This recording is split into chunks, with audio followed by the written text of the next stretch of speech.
Отці, слава Ісусу Христу! Слава навіки! Дякуємо, отці, що ви сьогодні ми могли зустрітися.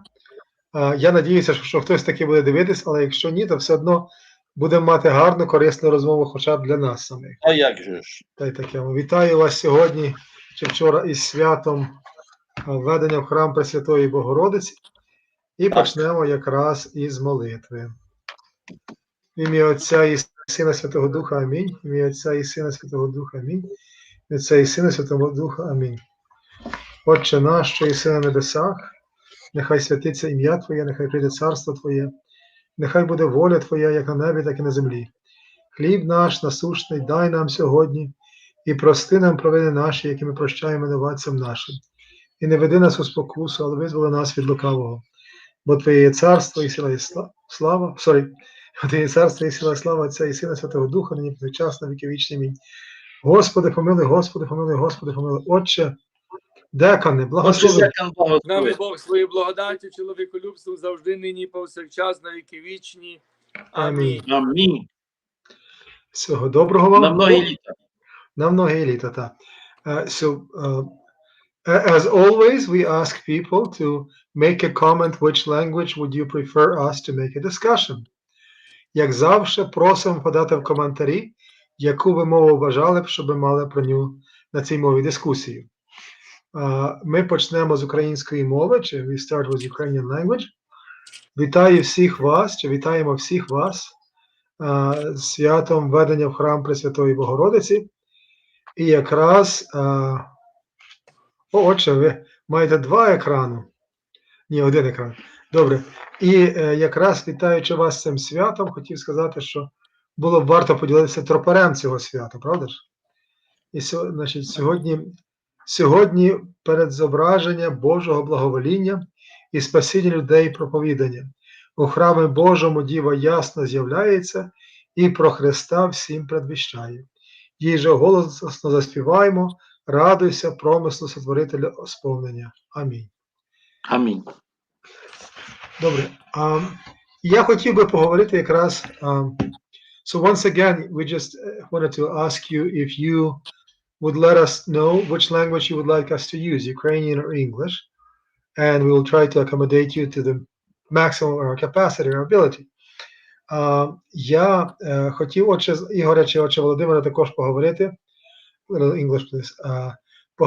I'd like also to talk today a little bit about today's feast day, because this is not like, we know Christmas, we know Feast of Jordan, we know meeting of the Lord in the temple, all of those feast days we kind of know. This is one of those 12 feast days that we do not know much, right? Not that we do not know much, but we are not as well celebrated in our tradition as the other major feast days. Otsi, do you want to share some information about feast day, or? Але дуже цікаво відмітити, підкреслити, що це введення Пресвятої Богородиці якраз воно якраз відбувається, чи святкується, чи якраз перед Різдвом Христовим.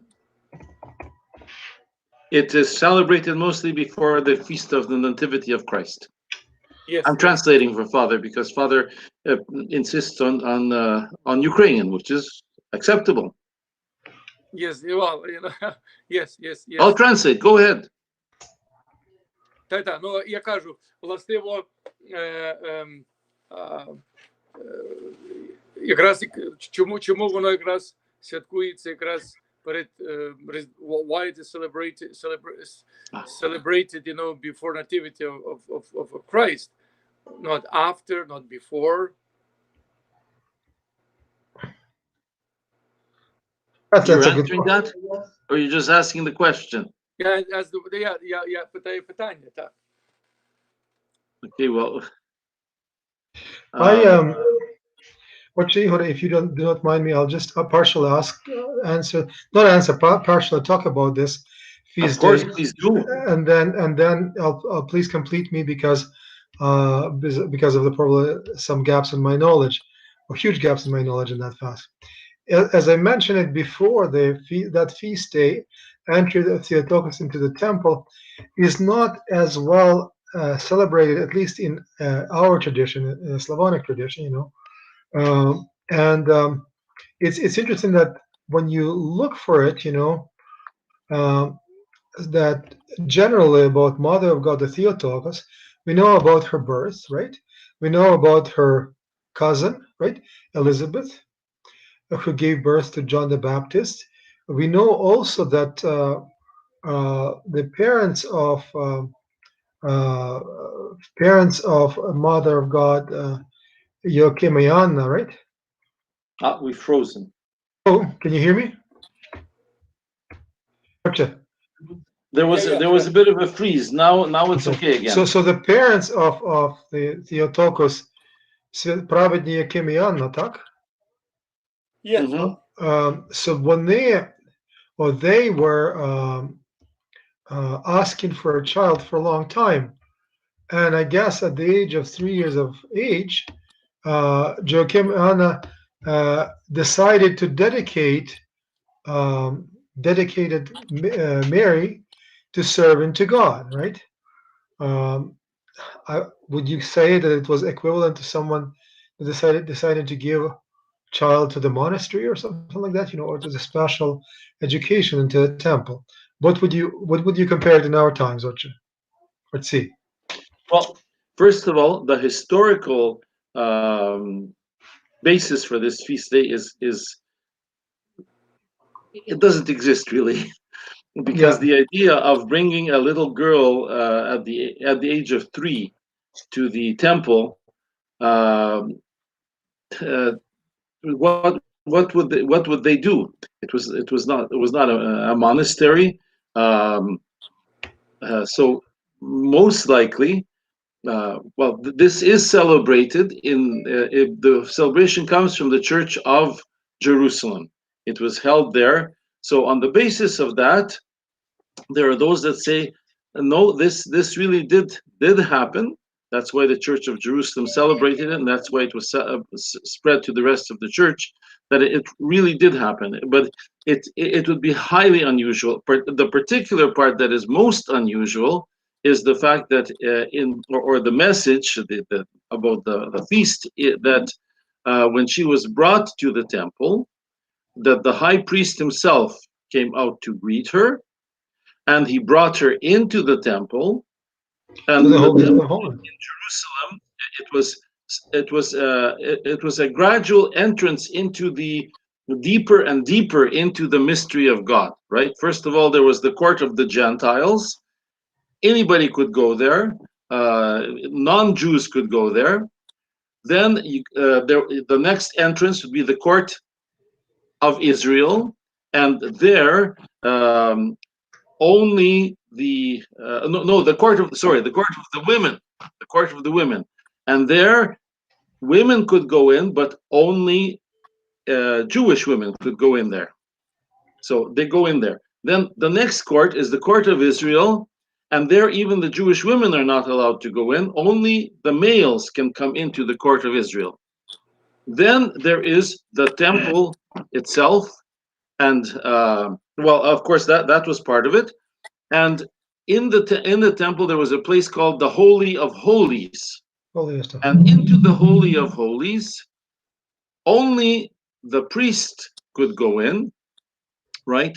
Once a year to make intercession for the people of Israel. So I'm sorry, I left it out. Not only I left one out. There was the court of Israel, and then there was the court of the priests, and the priests would go in there and they would go there daily to offer prayers, to burn incense, and so on. And in the court of the priests, there was the Holy of Holies, and into that only the high priest himself would go in once a year to make intercession on the Day of Atonement, to make intercession for Israel. And the thing is, so restricted was it that even he, when he walked in, had a cord around his waist, right? And he had bells on. And when he walked in there, they would listen. Nobody else would go in except him. They would listen for the bells ringing, right? Because he's moving around, the bells are ringing. If the bells stopped ringing, they would take the cord and tug on it. And if he was okay, he would come out.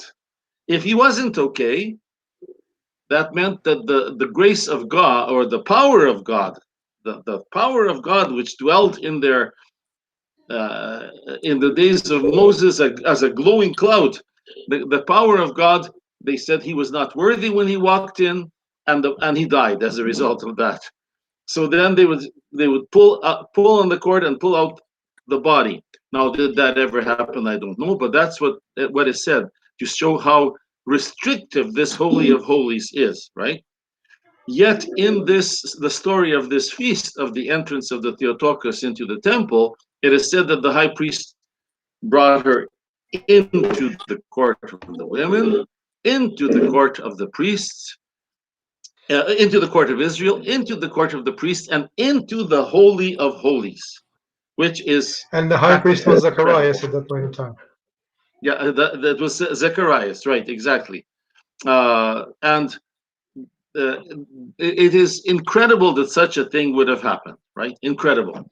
But the Church of Jerusalem said that this was a prophetic act because he was the high priest, he had the gift of prophecy, and so he brought her into the Holy of Holies to show that she herself is the Holy of Holies, because God the Son, the second person of the Trinity, is going to come and dwell within her and be born as a human being.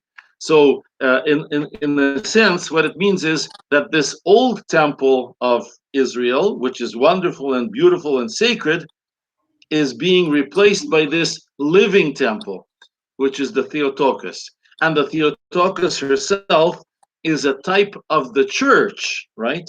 Today, it is the church that enters into the Holy of Holies, because we bear Christ within ourselves.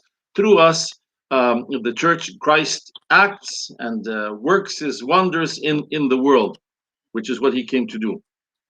Yes, I see Simon actually mentioned the high priest was tied to a cord, right? Yes. And it's also interesting that when you recall this, Orcha, is that when we talk about holiest of holy, the Zacharias as the high priest and many high priests that served after that in the temple, we have that depicted on the icon, for the feast day. For those who would like to take a look at it, they can search on the internet.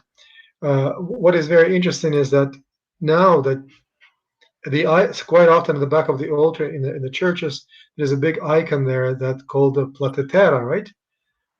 Yes. One who, wider than more expansive than the universe. Yeah, wider than heavens. It's Mary with in a circle within, superimposed on her is the child Christ, Jesus as a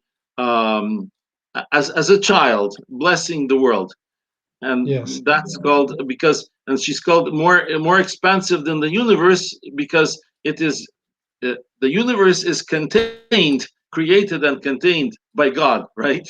So if she contains Jesus and Jesus is God, that makes her wider than the universe. Wider than heavens. And that's why, like when there's a conversation about the fact that she went to the holiest of holy, it was a prophetic act, not a historic fact. A prophetic act. A prophetic act, Whether it'll happen or not, we don't know, right? I mean, we haven't been there witnessing this, but it's not depicted in any of the Gospels, right? And it's only depicted in a book which is called, if you don't mind me, I take a look at it here in my notes, Book of James, or Proto-Evangelion, right? The Proto-Evangelion of James, yes, which is among the New Testament Apocrypha. Apocrypha means holy books, which when the canon of Scripture was being created at the first council, the first ecumenical council in Nicaea, there were books that were chosen. They said this will go into the canon of the New Testament. These other books will not enter into it. They're still holy, they're still good, we'll keep them, we'll read them and all that, but they don't enter into the New Testament because they do. The reason being that they are not really written. There's no evidence that they really were written by the apostles themselves. So even though it's called the Proto-Evangelion of James, the fathers of the First Ecumenical Council said it was not written by an apostle. It's still great and wonderful, and it's not the only feast that comes from it. But it doesn't enter into the canon of the New Testament. Well, I think the same thing about the Feast of Dormition of Theotokos. Exactly, Okay. the Theotokos it's- as well. The Dormition also does not enter in. That's right. So, but it is in the Proto-Evangelion, in one of the apocryphal writings, depicted how it was. And I Yes. think there's either verbal tradition or it's written in one of those Evangelions, the fact that the Apostle Thomas was also late for That's right. for their mission for their mission For the funeral of the Theotokos. For the funeral of the Theotokos, Yes. And what the Dormition is actually a celebration of her falling asleep, and the icon of it is her funeral, right, with everybody around her. And when Thomas came afterwards, having arrived from India because he was preaching in India, he came to Jerusalem and asked he would like to go and see the body, right? And so they opened the tomb, and the tomb, of course, it was in a cave with a big rock over it, as the way they did it in those days. And they came, and no body. She was not there. The body was not there. And so when they gathered together for their evening celebration, suddenly she was there among them, and she said, "Rejoice! I am with you always." And then she disappeared, just as Jesus did after his resurrection, when he came in through the sealed doors and ate with the apostles, and then he blessed them. As he was blessing, breaking the bread, suddenly he disappeared. Yeah. So it's interesting about going back to this feast day. It's a very interesting story about it. As we were celebrating, and I was getting ready for it last night. Reading lots of materials. I think it's something that is worth mentioning today, because we have just had celebrated that feast day during the liturgy this morning. Yes. Отче Володимире, щось скажете нам? Я слухаю. Well, я сьогодні навіть підкреслив, що що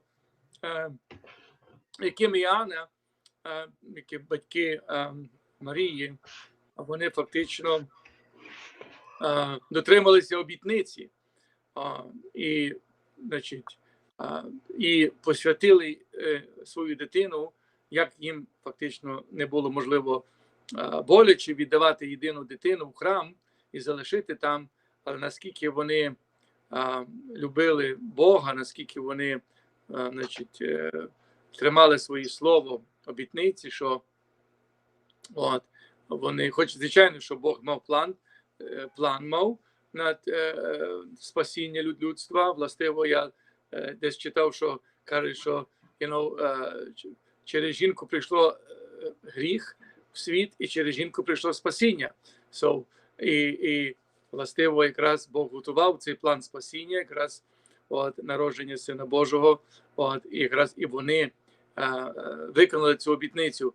І цікаво, коли ми кажу, все життя Богу, все життя в літургії, коли ми молимося навіть, там є ктинія, де священник, я зараз хочу, може знайду я скоренько служебник. Okay, so while you're looking for it, Father, I'll translate what you've said. Father is saying that it's remarkable that Joachim and Anna kept their promise and brought Mary to the temple at the age of 3. It must have been painful for them to give up their 3-year-old little girl, but they did it out of their love for God. And then Father went on to say that the church says, just as sin came into the world through a woman, Eve, so salvation comes into the world through a woman, which is Mary. And one of the titles of Mary, by the way, is that she is the second Eve. And whereas the first Eve brought sin into the world, the second Eve brought salvation to the world. Yes, And that's what Father said. Now he's looked something up, so he's going to share something else with us. І властиво, тобто, коли для порівняння таке я робив сьогодні, що справді, що вона віддала себе цілковито Богу, і навіть в літургії, в останнє, перед отчинашом, і там є ктинія, і останнє прохання є, де священник каже, єдність віри і спільність з Духом Святим, випросивши самих себе і один одного, і все життя наше Христу Богу доручимо. А хор відповідає, кому доручати життя? Тобі, Господи. Хор відповідає, чи як, чи хор тобі, to you, O Lord. You know, so, і це так само, воно imply to us, коли ми так само намагаємося цю обітницю виконувати і все життя наше Богу посвячувати, віддавати наше життя. От. І це якраз і зазначено перед отчинашом в літургії, ектинія, яку ми якраз і це говоримо. Yeah, that's Okay. By the way, Father Volodymyr, oh, he's disappeared now. Okay. his playing Houdini act. But what he was talking about is that in the liturgy, several times at the close of the litanies, we are called to say, "Let us commend ourselves and one another and all our life unto Christ our God." And the people, or the choir on behalf of the people, responds, "To you, O Lord." So this is an echo of what Mary did. She gave herself completely and totally to God. And in the same way, the church is supposed to give herself, the church, that is we, her members of the church, are supposed to give ourselves totally and completely to God. Absolutely, absolutely. Ви знаєте, отче, I think that we have talked about this feast day quite a bit, and I'm very glad that we did, because quite often, you know, not we, perhaps myself, you know, do not dig in deeper to understand the meaning of the feast, and I'm grateful that we can do that. Отець Володимир є? Нема. Ось він є. Є, я його не бачу. О, вже є. Yes, Oh, yeah. and again disappears. Він так, як це, він так, як Houdini. Знаєте, то Yes, зникає. like Houdini. He appears and he disappears. That's right, that's right. He's like the Easter bunny. Well, But I see there was a question from Христя. Христя Худяк. Худчак. No, Худчак. Kouchnir. Says, Mary is the second Eve. How does this work in 2020 during a pandemic? Well, there have been all sorts of horrible tragedies and persecutions and trials that the church has gone from the earliest days. For example, for the first 300 years, the church was illegal. To be a Christian, you had to be willing to indeed give up your life, not just in service to God, but eventually you could, it was not unusual for you to be killed for the fact that you were a Christian.